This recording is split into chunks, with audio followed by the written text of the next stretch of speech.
You're replaceable. Don't ever forget that. My boss said it with a smile, like it was advice, like he was doing me a favor.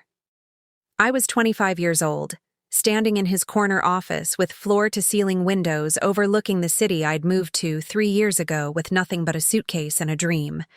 I'd given this company everything: late nights, weekends, holidays. I'd sacrificed friendships, relationships, my own health, all to prove I belonged here. And he called me replaceable. I just thought, after the Morgan account, after I brought in 3 major clients this quarter alone. My voice cracked. I hated how small I sounded. That's your job, sweetheart. He leaned back in his leather chair, fingers laced behind his head. You did what you were hired to do. Nothing special. The word sweetheart hit me like a slap. I'd heard it before from him, from others, always dismissive, always diminishing. I'm asking for the promotion I was promised, I said, steadier now. The senior account manager position.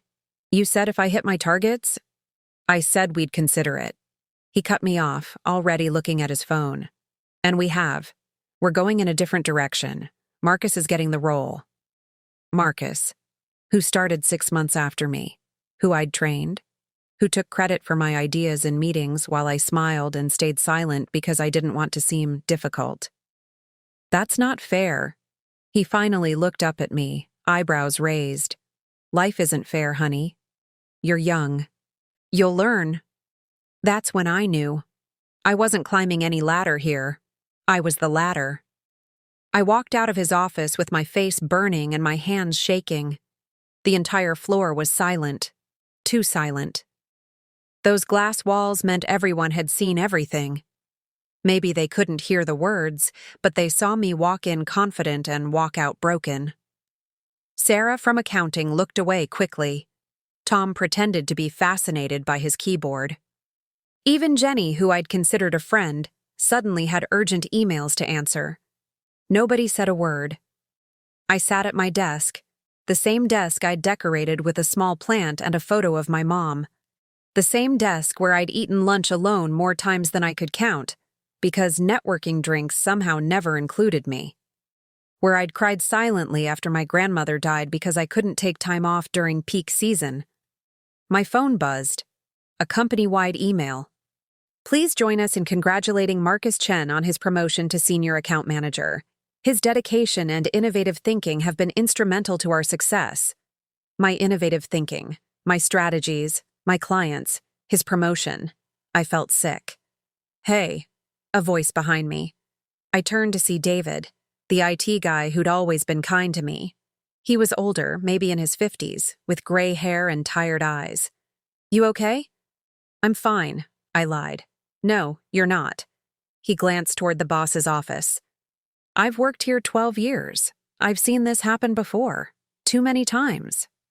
Seen what? Young people with talent getting used up and thrown away. He lowered his voice. Especially young women. They squeeze everything out of you, then act surprised when you ask for what you deserve. So what do I do? The words came out louder than I intended. Desperate. David smiled sadly. That's up to you. But whatever you decide, don't let them see you break. That's what they want.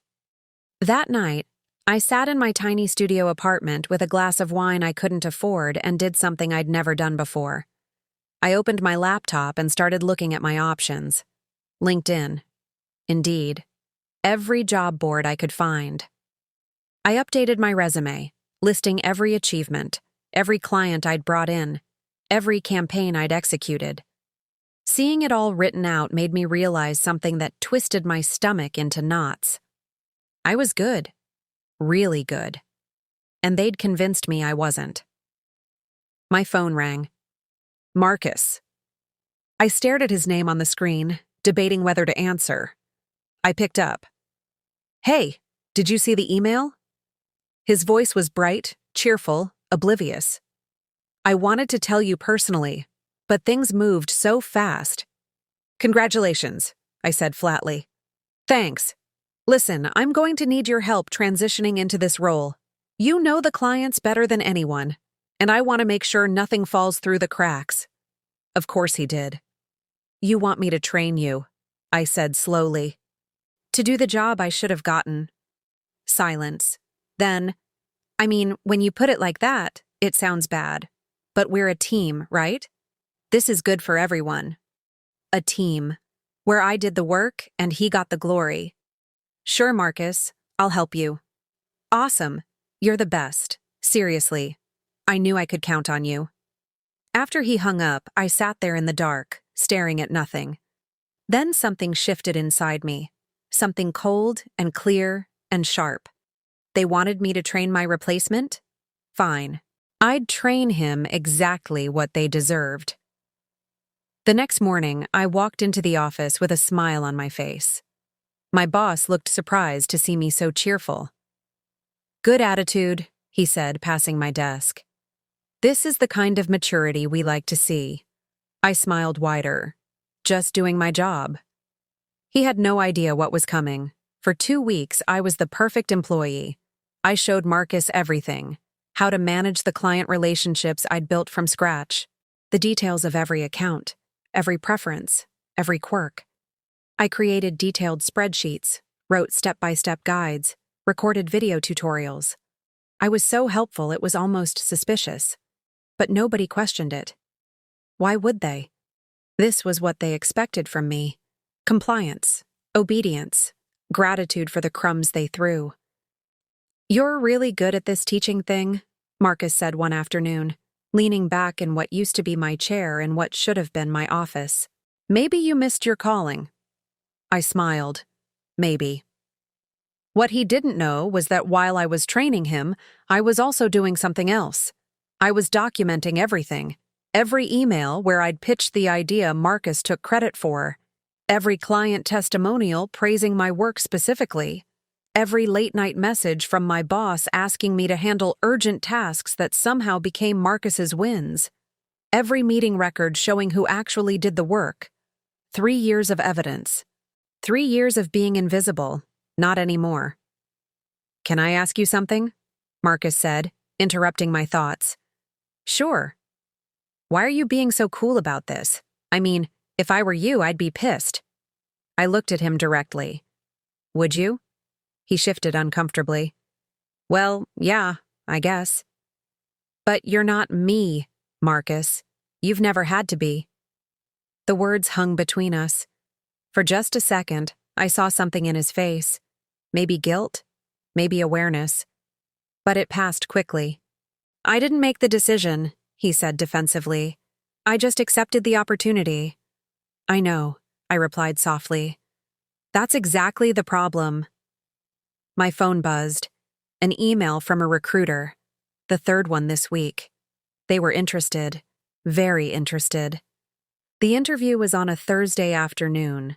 I told my boss I had a dentist appointment. He barely looked up. Fine. Make sure Marcus has what he needs before you go. Of course. Always Marcus. The company was a competitor. Bigger, more prestigious, better reputation. The kind of place I'd dreamed of working at when I first graduated college. The kind of place that seemed impossible for someone like me. The interview lasted 2 hours. They asked about my strategies, my client retention rates, my approach to account management. And for the first time in 3 years, someone actually listened when I talked about my work. These results are impressive, the hiring manager said, a woman in her 40s named Patricia. Especially the Morgan account. That campaign was brilliant. Thank you, I said and meant it. I have to ask, though, why are you leaving? These numbers suggest you should be moving up, not out. I paused, choosing my words carefully. I've grown as much as I can in my current position. I'm ready for the next level, and that opportunity isn't available to me where I am. Patricia studied me. Was it available to someone else? Yes. Someone less qualified? Yes. She nodded slowly, like I'd just confirmed something she already knew. I've heard things about your company, the culture there, especially for young women. My throat tightened. It's been challenging. I bet it has. Her voice was firm, almost angry on my behalf. Let me be clear. If you come work for us, you'll be evaluated on your merit, your actual work, not your age, not your gender, not how well you smile and stay quiet. I felt something break open inside my chest. When can you start? She asked. I got the offer letter 3 days later. Senior account director, a title 2 levels above what I'd been denied. The salary made me sit down. It was almost double what I was making. Double what Marcus was making in my position. They'd been underpaying me the entire time. I printed the offer letter and tucked it into my desk drawer. Not yet. I had one more thing to do. That Friday, my boss called a team meeting. Marcus was presenting the quarterly strategy for our biggest client, Henderson Industries. My client. The one I'd landed 2 years ago and nurtured through every challenge. I sat in the back of the conference room and watched Marcus stumble through the presentation I'd prepared for him. He was nervous, forgetting key points. The clients looked confused. Actually, Mr. Henderson interrupted, I was under the impression we'd been working primarily with...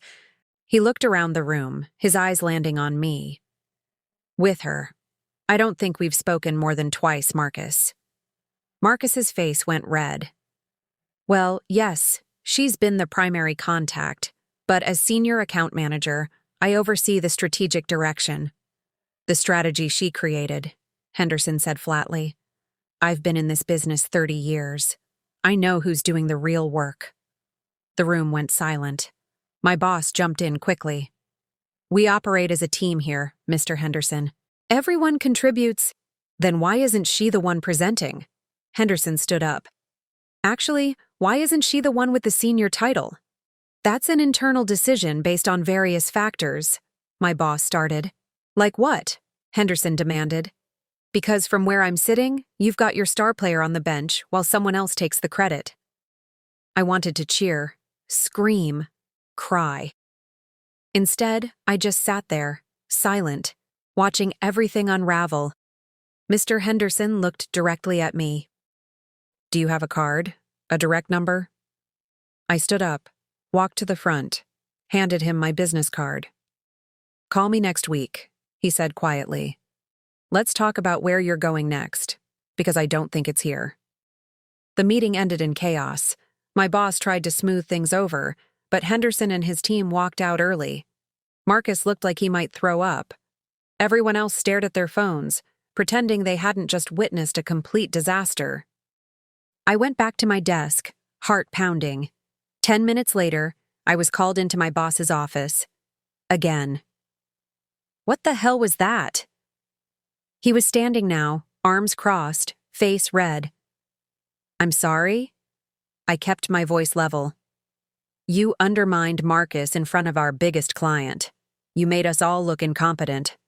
I didn't say a single word in that meeting. Exactly.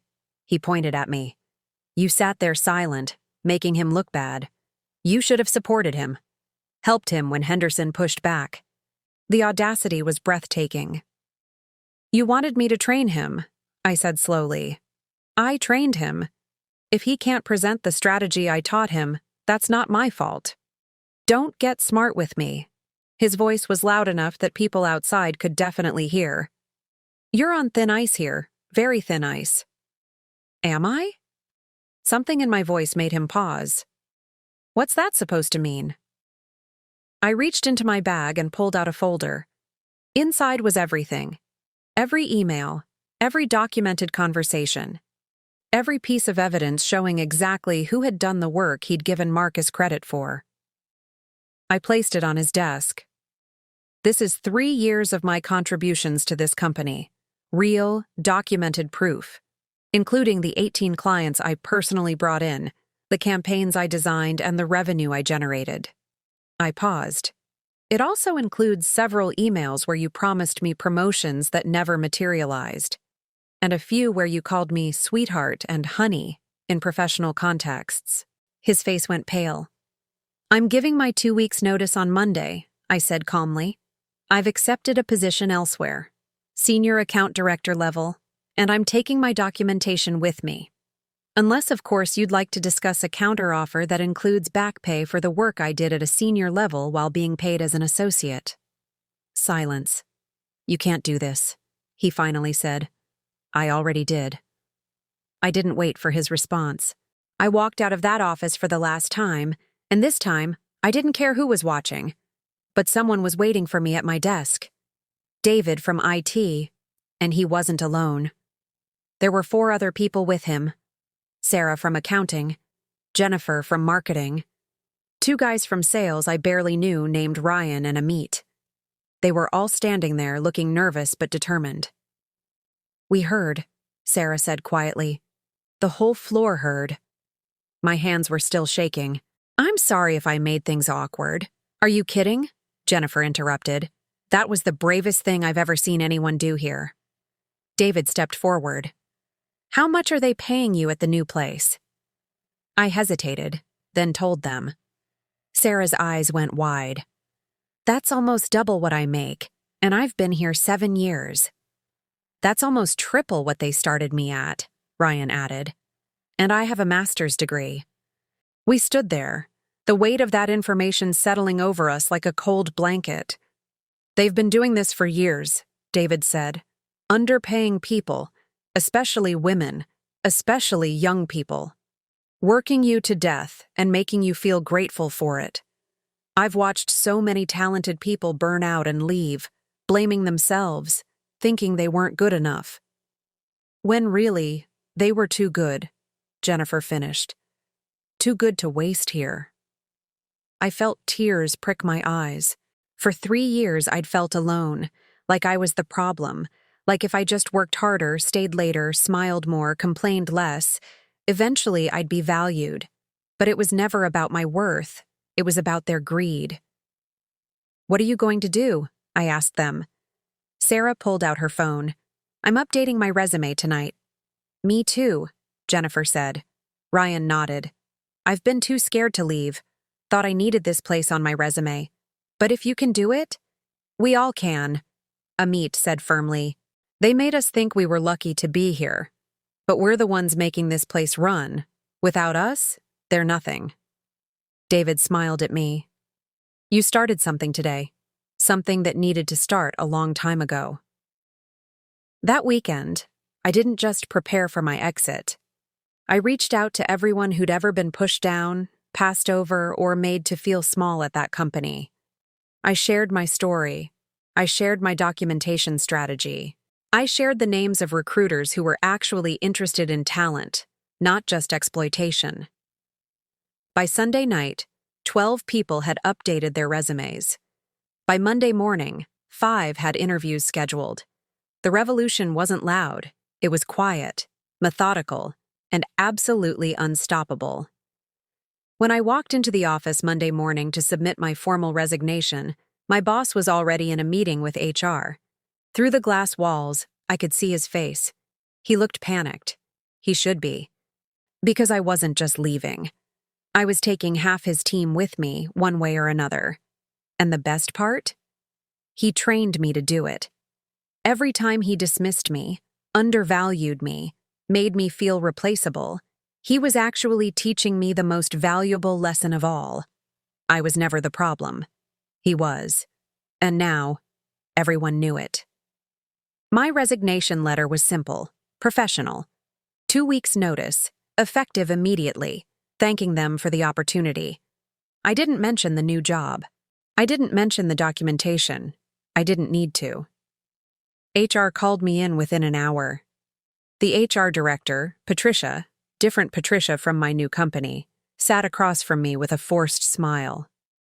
She was in her 50s, wearing a sharp suit and an expression that said she'd done this dance 1,000 times before. We're sorry to see you go, she began. You've been a valuable member of the team. Valuable enough to promote, apparently. Just not valuable enough to pay fairly. We'd like to discuss a counteroffer, she continued, sliding a paper across the desk. I looked at the number. It was good.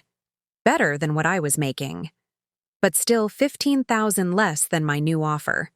still less than Marcus was making in the position that should have been mine. "We're also prepared to offer you the senior account manager position," she added.